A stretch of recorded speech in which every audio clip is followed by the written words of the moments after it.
I can't take this disrespect to Jim Harbaugh right now. I feel like you guys are just ripping him a new one for absolutely no reason.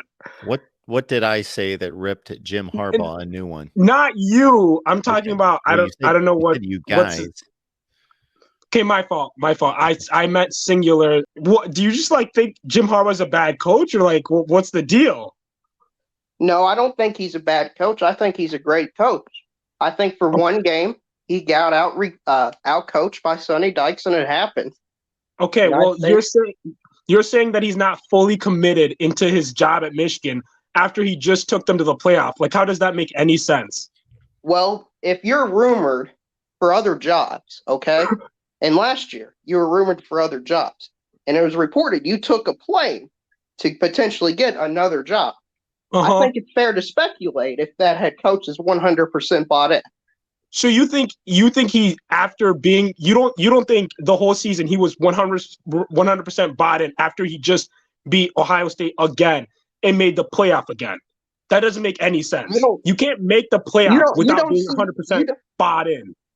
You don't see how it could be. You don't see how it could be possible that a head coach who's thinking about taking other jobs isn't bought in at 100%. Okay, first of all the rumors came after the season was over. That's one thing. And in December, before all these speculations about whether Michigan might have these investigations about them, whatever they did, before that, he came out with a statement that he would be 100% enthusiastically coaching at Michigan.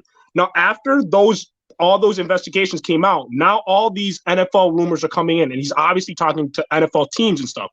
But if you're going to tell me that the entire season he wasn't bought in and somehow made the playoff, and you're going to say that he wasn't bought into the TCU game, and that's what happened, that's why they lost, then that's absolutely ridiculous. They may have lost the game, and he may have had a bad day coaching, but it wasn't because of these NFL rumors, and he wasn't 100% bought into the team. That's just not correct. Okay. I think I can see where the confusion is, TriStar.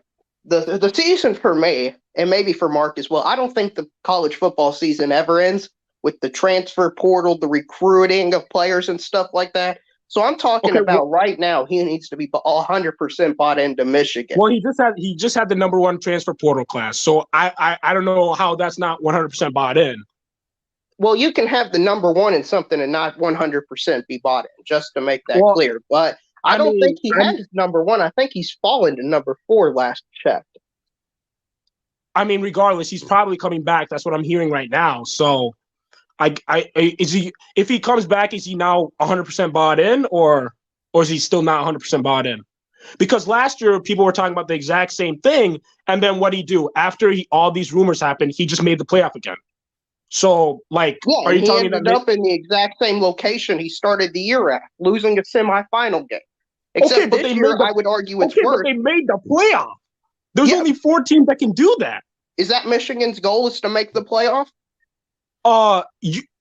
It's not realistic to think that you're going to win a national championship. That's not I don't care who you are. I don't care whether you're Alabama, Georgia, or whatever. You cannot tell me that if you don't win the national championship, it's a failure. That's absolutely ridiculous because there's only one team that can win it. Making the playoff, that's realistically the goal. The goal is to win your conference, beat your rivals, and to make the playoff. Michigan did all those things. Winning the national championship is a caveat of all those things. Even if you're Georgia, you cannot just expect to win a national championship. If you're that greedy of a fan, like, that's great that Georgia is that good. But if they would have lost to TCU, you cannot tell me that Georgia just had a failure of the season after making the playoff, winning all their rivalry games, and winning the SEC. That's just winning the national championship. For that to be a failure of a season, that's not realistic because there's only one team that can win that. And Michigan made the playoffs, so you can't tell me that he wasn't 100% bought in. They made the playoff. That's a good season. Okay. Maybe failure is a strong word. I'll agree with you. Failure is a strong word, but I'm pretty sure Mark can correct me if I'm wrong. Jim Harbaugh, media days, what would it be, last year, had 4 goals he mentioned. One was to beat Michigan State, beat Ohio State, make the playoffs, and win the national championship. Am I correct in that, Mark? Yes. So if Jim Harbaugh states those are his goals for his team and he doesn't meet his goals, what does that say? Okay, well, let me ask you this. Let's say Ryan Day would have beaten Michigan, won the Big Ten championship, and lost to Georgia in a close game like he did. Except the only difference with what he did this season, let's say he beats Michigan as opposed to losing it. I'm here to tell you right now that Ohio State fans would not be as big in grievance of this season if he had just beaten Michigan. The issue was not them losing to Georgia in a close game. The issue was back-to-back years of losing to Michigan. If you're saying your four goals are to win the national championship, beat your rivals, win the Big Ten championship, whatever, and then the only goal you don't check off is the national championship, that means you checked off 3 out of your 4 goals. That is a successful season. Michigan had a successful season. Even though TCU, that loss, it's a pretty bad loss. Like, they were favored to win, they should have won, but it's still a successful season. And even though he didn't get a national title, that's like it's hard for me. That's like you coming second place when your goal was to be the best grades in school and you got runner up because somebody else got all A's and took an advanced class that beat you. Like, it's so, like, you cannot say your goal to win the national championship and base everything around that. And if you don't win that, it's just like a failure because the goal is to be good enough to compete in those national championships year after year after year. And if you don't get it, sure, that's obviously not what you want to do. But if you can get there, if you can give yourself the opportunity by making the playoff and completing your other goals, that is a successful season. So he didn't win the national championship, but he had a good season. And for you to say he wasn't 100% committed and still was able to do that, that doesn't make any sense. I don't understand how the 100% committed thing. I just don't understand where the confusion is in, because I know for me, now maybe people are different. I can't be 100% committed into something if I'm looking at other places. Now, maybe Jim Harbaugh's the exception. I just don't know many people like that, but still. And listen, Michigan's goals are lofty, but they're Michigan. If they don't want to win the national championship, then don't state that as your goal entering the season. Just say, hey, our goal's to go into the playoffs and end up in the same place we were last year. Well, obviously, everybody's goal is going to be to win a national championship. Everybody's going to want to do that. But, like, it's not something that you can, like, winning a national championship is not something that you can say, if we don't get it, we failed. The fact that he was able to get the opportunity to even get the opportunity to win a national championship means he wasn't non-committed to the season. Sure, he was looking at the Vikings or whatever last season, but after that was done, he was obviously committed enough to make the playoffs. Because I'm telling you, being a coach is a hard enough job. If you're not fully committed, you're not making the playoff. It's quite that. It's pretty simple. So if he wasn't fully committed, he wouldn't have beaten Ohio State. He wouldn't have made the playoff. Yeah, well, I'm talking about last season. I don't think he was fully committed during that time period. I think he reset himself to be fully committed. But in this current moment, I don't think he's fully committed because he's looking at other places. Okay, well, so when he comes back, he'll be fully committed and we won't have an issue. This point about Jim Harbaugh. So the real MVP says that he doesn't believe Jim Harbaugh is fully committed. TriStar says that Jim Harbaugh is fully committed. How are we going to settle the score on that one? We're not. So do we have any other closing comments on either side on this one? Yeah, I would like to make a correction for the record, Mark, because we're a factual show, right, Mark? Yes, we are. Michigan is ranked 6th in the transfer recruiting rankings, according to 24/7 Sports. So, taking a tumble there, Mark. They were 1, now they're 6. Okay, so if he does come back, are you going to still say, oh, he's not fully committed? I don't know at that current point in time. Well, you didn't know at that current point in the time when he came back last year, and what did he do? He just made the playoff again. Right, but so last year when he was looking at other jobs, I didn't think he was fully committed. When he said, I'm going to stay with Michigan, and then I saw how they played on the football field, I thought they were committed. Mark, I'm sure you remember, I even said, I believe it was to a Michigan fan, that I thought Michigan looked better than Ohio State before they played, right? You remember that? So I think Michigan can be bought in again. It's just, for me, if I was the athletic director or a coaching staff for some of these players, it would be exhausting to me to constantly hear my head coach be in these rumors. Well, I mean, when he's constantly bringing you to where you want to be, I don't see the issue.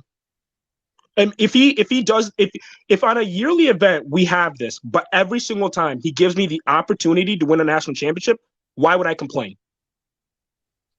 Well, I guess it just depends where your goals are at. If Michigan goals are to have a chance to be in the playoffs, then they're fine. How many teams win a national championship every year? Over and over. Yeah, I know. I don't have anything new to say, Mark. I guess I'll head out. It was good talking to a Michigan man.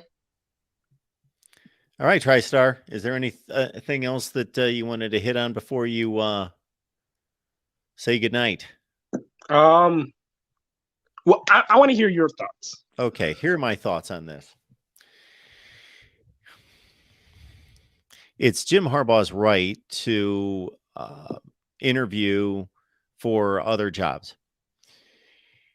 My issue with what he's done both this offseason and especially last offseason was he needs to be more exact with his words. He needs to understand that he cannot state things and then have it be obvious based on the way things play out that he wasn't necessarily telling the truth. You know, he unnecessarily states things. He doesn't need to state those things. All he needs to do is say that I love Michigan. I love coaching here. And that's pretty much where he needs to leave that. He can't make any empty promises about that he's committed to Michigan if that's not the case. So I would agree. That's been an issue. But in regards to his commitment, I have no doubt that Jim Harbaugh loves being the head coach at Michigan. And if somebody was going to ask me what coaches love their schools more than any, I wouldn't know to answer that, as no one would. But if I were to guess, Jim Harbaugh would be near the top of that list. I know that he loves the University of Michigan. That's obvious. He went to school there. He played there. His idol in life, besides his father, is Bo Schembechler. So he is both doing something that he wants to do, but he also has interest in going back to the NFL, and both can be true.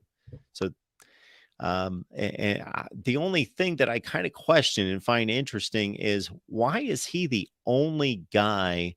The last time I remember hearing about a big time major college coach being connected to an NFL job was Lincoln Riley and the Dallas Cowboys. Other than that, what is going on with these other major college coaches? Are they just not, is the NFL just looking at its own for candidates, and Jim Harbaugh is the only college football coach that they're looking at?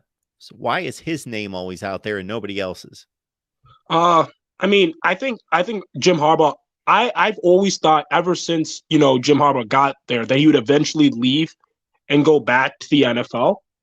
So, I mean, he obviously wants a job there. That's why he looks there every time. And it's also because, he's had success there. His stint at 49ers was pretty good. So I think those two particular reasons. He wants in, and I'm sure he gets people who want him there too. So I don't know why any other coaches haven't, but I know that's probably why he's always in the mix. Like, we don't hear Dabo Swinney, Kirby Smart, Nick Saban, fill in the blank, Lincoln Riley's talking to the Broncos and talking to the Panthers and talking to whomever else. Like, we don't hear that. Yeah, that's true. I mean, to be fair, Nick Saban's NFL run did not go the best. Well, it wasn't bad. Like that, that gets completely overblown. But anyway. Oh, I don't really remember. I don't even remember him in the NFL, to be fair. Coached 2 seasons, he went 8-8 and 7-9. People talk about it like he, didn't win a game.